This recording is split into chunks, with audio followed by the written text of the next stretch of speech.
Right now, somewhere in your kitchen, there's a carton of eggs that costs about $1 more than it did a few months ago. Maybe $2. Maybe you noticed, maybe you didn't. Maybe you blamed bird flu or the economy or just shrugged and said, everything is more expensive now, like every adult does when they don't want to think about it. But the actual reason that carton costs what it costs is sitting 7,000 miles away from you in a strip of water 21 nautical miles wide.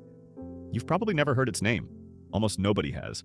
And right now, the entire modern world is finding out, for the first time in 50 years, what happens when that one tiny strip of water decides to call in sick. It's called the Strait of Hormuz. It sits between Iran and Oman, and on a normal day, somewhere around 20 million barrels of oil pass through it. That's roughly 1 out of every 5 barrels of oil consumed by every human being on Earth. Every car, every truck, every airplane, every container ship, every farm tractor, every plastic bottle, every fertilizer bag, every Amazon package that arrived at your door this week. All of it runs on oil, and 1/5 of that oil moves through a passage so narrow you could basically wave at people on the other shoreline. The United States and Israel started bombing Iran. 4 days later, Iran closed the strait. And for the first time since 1973, the global economy is finding out what it actually costs to be this dependent on a single 21-mile vulnerability that absolutely nobody, in all the decades we've had to think about it, ever built a real backup for. Genuinely, nobody. Let me show you what that means in numbers. In February, the average gallon of gasoline in the United States cost about $2.98. By mid-spring, it was over $4.50. That's not a 10% jump or a 20% jump. That's a 45% jump in about 10 weeks. Diesel went up 48%. Jet fuel went up more. And because diesel is what moves every truck and every train in the supply chain, the price of diesel doesn't just hit truckers, it hits the price of your groceries because every tomato, every loaf of bread, every gallon of milk had to be hauled by a vehicle that runs on diesel to get to the shelf where you bought it. The US Postal Service quietly added an 8% fuel surcharge to packages, which is the kind of thing the post office does when it doesn't want to use the word crisis. Airlines started raising ticket prices, also quietly, also crisis adjacent. The Consumer Price Index hit 3.8% on an annual basis. That's the biggest jump in almost 3 years. And economists at Oxford Economics are projecting that this year will see the slowest consumer spending growth since 2013, excluding the pandemic, which is a polite way of saying nobody's going to Disney World. All of it traceable, line by line, back to a strip of water that 99% of Americans could not find on a map, including probably some of the people currently making decisions about it. So here's the question. How did the global economy end up this fragile?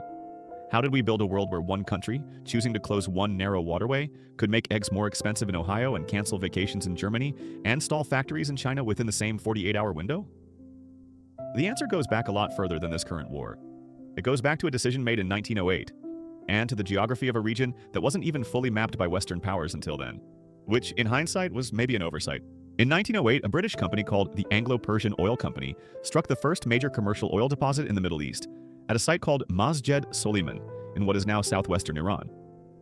Before that moment, oil was an American story. Pennsylvania, Texas, California.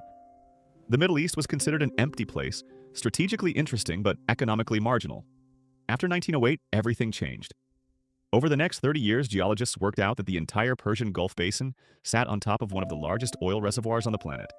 Saudi Arabia, Kuwait, Iraq, the UAE, Qatar, Iran itself. By the time World War II ended, it was clear that the future of every industrialized economy on Earth was going to run through a region that almost no Western country had paid attention to for centuries. Whoops. And all of that oil, every barrel of it produced by every Gulf country, had to get out somehow. There was only one way out, the Strait of Hormuz. The geography is brutally simple. The Persian Gulf is a closed body of water. It has one exit. That exit is the Strait of Hormuz, bordered on the north by Iran and on the south by a tiny piece of Oman called the Musandam Peninsula. At its tightest point, the shipping lane is 2 miles wide in each direction. 2 miles. That's it. Every supertanker carrying Saudi crude to a refinery in Texas, every cargo of liquefied natural gas heading to Tokyo, every shipment of Iranian or Iraqi or Kuwaiti oil bound for anywhere in the world has to pass through that 2-mile lane. And here's the part that should genuinely make you stop. There is no real alternative. Saudi Arabia and the UAE built some pipeline capacity that reroutes a small fraction of their oil around the strait, which is roughly the energy equivalent of bringing a teaspoon to a house fire. Iraq, Kuwait, Qatar, and Iran, 4 of the biggest oil producers on Earth, have essentially no other way out. If the strait closes, their oil simply doesn't reach the market. There's no plan B, there's no second route. The world's energy supply has been resting on this single point of failure for over 70 years, and almost nobody outside the energy industry has ever taken it seriously, because for 70 years it just kept working. It is structurally the same plan as never backing up your hard drive because it hasn't crashed yet. And it kept working because of one specific guarantee. Since the early 1980s, the United States Fifth Fleet, based in Bahrain, has had exactly one core mission: keep the Strait of Hormuz open, no matter what. Through the Iran-Iraq War, through the Gulf War, through decades of tension with Iran, through tanker attacks and mine deployments and political crises, the strait stayed open because the US Navy made sure it stayed open. That was the unspoken architecture of the global economy. Gulf countries produced the oil. Asian and European economies consumed the oil. The US Navy guaranteed the oil could move between them. The most consequential piece of infrastructure on Earth, held in place by a security promise almost no civilian ever thought about. The world's plumbing, basically, except instead of pipes, it was aircraft carriers. Then the United States and Israel launched coordinated airstrikes against Iran. The campaign killed Iran's head of state, Ayatollah Ali Khamenei, along with other senior leadership. The first time in modern history, a US-Israel operation decapitated Iran's government. 4 days later, Iran did the one thing the Fifth Fleet was specifically built to prevent. It closed the Strait of Hormuz. Tanker traffic dropped 90% almost overnight. Shipments of crude, natural gas, and refined products fell from over 20 million barrels per day in February to about 3.8 million by April. The largest oil supply disruption in recorded history, larger than the 1973 OPEC embargo, larger than the 1979 Iranian Revolution, larger than anything since the modern energy market began. And it happened in a week. And here's where it gets worse than most people realize. Because the world's oil markets don't run on oil produced today. They run on oil stored in tanks and pipelines and tankers floating at sea, what the industry calls inventories. Those inventories are a buffer. They absorb supply shocks. They keep gas stations from going dry the day a war starts. As of early this year, global oil inventories sat at about 8.4 billion barrels, which sounds enormous. It is enormous. It's also misleading. Out of those 8.4 billion barrels, only about 800 million represent what JP Morgan calls truly accessible operational buffer. The oil actually available to flow into the system fast enough to keep things moving. The rest is structurally locked up, in transit, in sanctioned cargoes, in storage that can't be drawn down quickly. And about 280 million barrels of that operational buffer have already been consumed since the war started. JP Morgan's analysts ran the numbers, and their conclusion is brutal. If the Strait of Hormuz stays closed at current levels, OECD commercial inventories hit operational minimums by September. At that point, the global oil distribution system doesn't run out of oil. It runs out of the ability to move oil to the places that need it. The system itself starts to fail. JP Morgan compared it to blood pressure. The danger isn't running out of blood. The danger is the circulation stops, which, as analogies go, is the kind of thing that makes you put the report down and go for a walk. That's the part nobody is talking about on the news. The news shows you Brent crude at $105, $110, $112, and it sounds bad but bearable. Headlines talk about ceasefire negotiations and Trump deadlines and whether the strait will reopen soon, which is what people say when they don't want to say we genuinely don't know. Under those headlines, the clock is running. Every week the strait stays closed at these levels, the operational buffer shrinks. JP Morgan's analyst wrote that the Strait of Hormuz will reopen one way or another before September, not because they expect political consensus to break out, but because reality leaves no other outcome. Either Iran agrees to reopen the strait, or the US and Israel force it open militarily, or the global economy starts experiencing the kind of cascading distribution failures that haven't been seen in modern energy market history. There is no fourth option. Even the optimistic option ends with the US Navy doing something the US Navy hasn't had to do in 40 years. Now, here is the part that might land hardest. The cost of all this isn't being paid equally. Economists call it a K-shaped impact, which is a fancy way of saying the people who can least afford it are paying the most.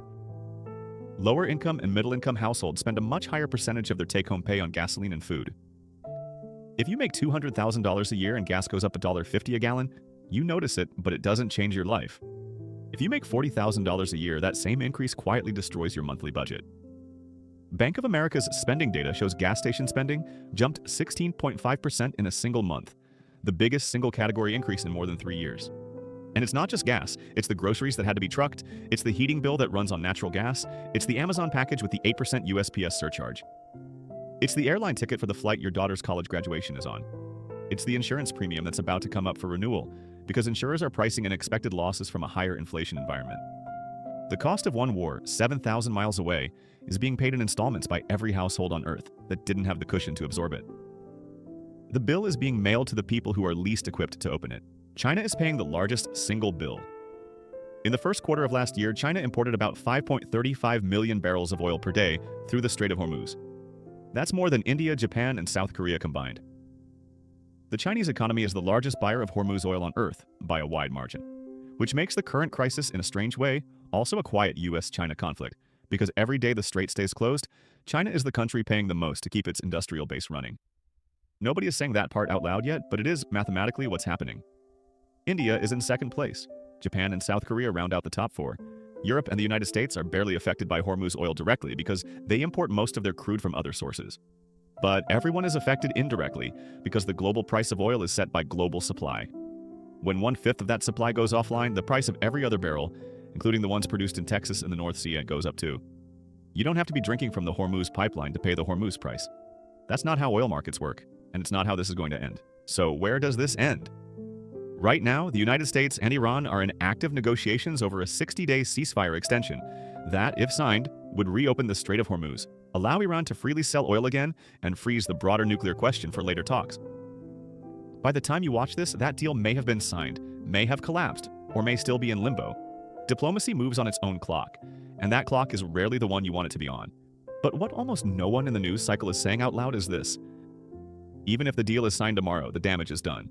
Inventories that took years to build have been drawn down in months. Insurance markets for tankers transiting the Persian Gulf are not going back to pre-war pricing for a long time. Long-term contracts between Gulf producers and Asian buyers have been renegotiated. Strategic reserves in dozens of countries are at multi-decade lows. The world that existed before February doesn't exist anymore. Even a successful ceasefire doesn't undo that. And here's the deeper thing. The Strait of Hormuz didn't become this vulnerable overnight.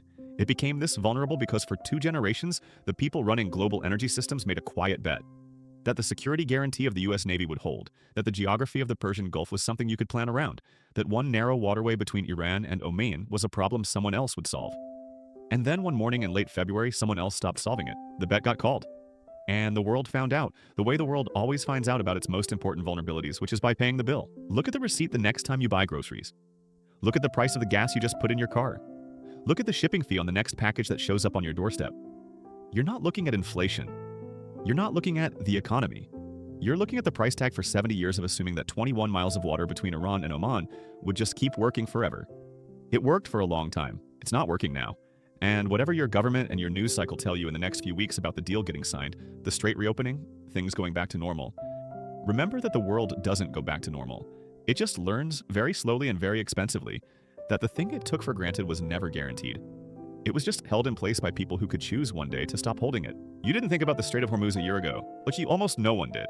But for the rest of your life, every time gas gets more expensive, every time a war breaks out in a place you can't pronounce, every time a headline mentions oil, somewhere in the back of your mind, you're going to remember that there's a 2-mile wide shipping lane on the other side of the planet that decides whether your eggs cost $3 or $6. The world has always run on something. For most of recorded history, it ran on muscle. Then it ran on coal. For the last 100 years, it's been running on oil. And right now, in real time, you are watching what it looks like when the single most important piece of plumbing in the modern world springs a leak that nobody is sure how to fix. It might get fixed next week. It might get fixed in September. It might not get fully fixed at all, but the lesson is already in. Civilization is more fragile than it looks, and the cost of finding that out is already in your grocery bag. See you next time.